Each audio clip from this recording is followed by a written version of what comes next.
अच्छा हम नाजायज बोलते हैं चाचा। तो जब ये हमारे नेता अपना इलाज कराने के लिए एम्स में जाते हैं, हमारे नेता अपना इलाज कराने के लिए बॉम्बे जाते हैं, विदेश जाते हैं, तो ये बताइए जब ये अपने इलाज के लिए अस्पताल नहीं खुलवाए तो हमारे इलाज के लिए कहां से खुलवा पाएंगे। मेरी उम्र आज 28 से 30 बरस की हो गई। 30 बरस से हो सकता है 5 बरस बाद मुझे होश आ गया होगा। 25 बरस से तो ऐसा ही देख रहा हूं कि हमारा बिहार में बदलाव कुछ नहीं हुआ है। दारू बंद हुआ है तब वो मिलिए रहा है।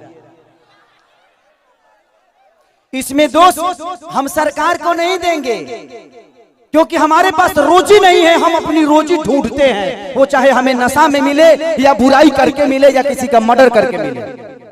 हमारे पास अगर रोजी होती, हमारे पास काम होता, हमारे पास किसी का विश्वास होता, तो शायद आज हम भी बेकार नहीं होते। किसी फैक्ट्री में अपने ही जिला में, अपने ही गृह जिला में, अपने ही घर में काम करते।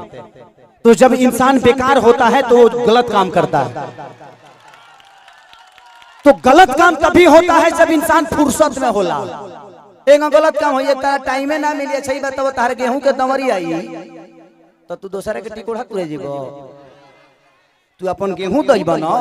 तो जब हमारे पास अपना वर्क होता, हमारे पास फैक्ट्रियां होती, तो आज हमारे भी घर की औरतें अपने पति के साथ रहती। ये अपने पति के लिए तरसती नहीं कि होली में आएंगे तो दीपावली में आएंगे। आज हम अपने बच्चों के साथ होली मनाते, दीपावली मनाते। हमें दीपावली मनाने के लिए किसी का परमिशन लेना पड़ता है, किसी से लेटर देना पड़ता है कि सर हमको जाना है अपने बीबी के पास, छठ आ गया है। तो हमें तो त्योहार मनाने की भी आजादी नहीं मिलती है। ऐसे राज्य में हम पैदा हो गए हैं। हमें ऐसे राज्य से नफरत नहीं है, लेकिन यहाँ के सिस्टम से मुझे नफरत है कि यहाँ के सिस्टम हमें कहीं का नहीं छोड़ा, कहीं ले ही नहीं गया। इनका एक ही काम है, जब बाढ़ आई ना, इलेक्शन के बाद हमें इलो रोज मिली। अगर इलेक्शन बा जहाँ बाढ़ आई कि चिवड़ा खात खात पेट मॉल हो जाए, खूब खाए बरवा चिवड़ा।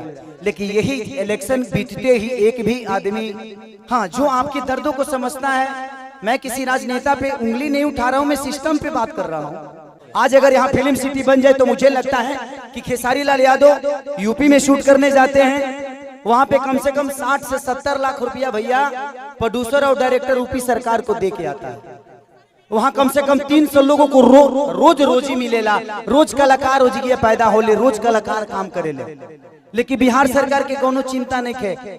ये बताई खेसरिया चाहे जितना भी संपत्ति बनौले बा बॉम्बे में बनौले बा, अगर वह चीज बिहार में रही तो खेसरिया का सारा संपत्ति बिहार में रही ना, हम अपना परिवार के, अपना भाई लोगों के साथ रहते, तो हमके भी तकलीफ होला। हमके भी अच्छा ना लगे कि हम दूसरा शहर में जाके, दूसरा राज्य में जाके दुगो रोटी कमाता नहीं। हमके शर्म लागेला दूसरा के जगह काम करे में। लेकिन क्या करी, जब हमारे खेत बंजर हो जाए तो घर हर तो दूसरे के खेत में नहीं चलावे के पड़ी हमके। और हमारा खेत बंजर, हम किसान हो के भी इस खेत को आबाद नहीं कर पा रहे हैं, तो गलती हमारी है। गलती हमारी ये है कि हम जब इलेक्शन आता है तो खाली 2 फ्रूटी पियला के बाद तो बटन दूसरा जगह चल जाता है। ये बताई खेसारी के बेटा बेटी ये बार खेसारी का लगे पैसा बा तो अमेरिका में पढ़ा दिए हैं, लेकिन सबका लगे सक्षम तो नहीं खे ना जब अपना बेटा बेटी का अमेरिका में पढ़ाई। तो बिहार में कितना लोग खेसारी बजी, एक गो ना, एक नु खेसरिया बा। ये बताइए आज भी हमारे बिहार के नेता हैं, यूपी के नेता हैं, सबके अपने बच्चे कोई अमेरिका में पढ़ता है, कोई लंदन में पढ़ता है, कोई मॉरिशस में पढ़ता है। किसी किसान का बेटा कहाँ पढ़ने जाता है, क्योंकि उसकी क्षमता नहीं है। क्योंकि इन लोगों ने अगर यहीं पे स्कूल दिया होता तो इनके भी बच्चे यहीं पे शिक्षित हो जाते। लेकिन इन्होंने जब अपने बच्चे का भविष्य तय नहीं किया तो हमारे बच्चों का भविष्य तय कहाँ से कर पाएंगे।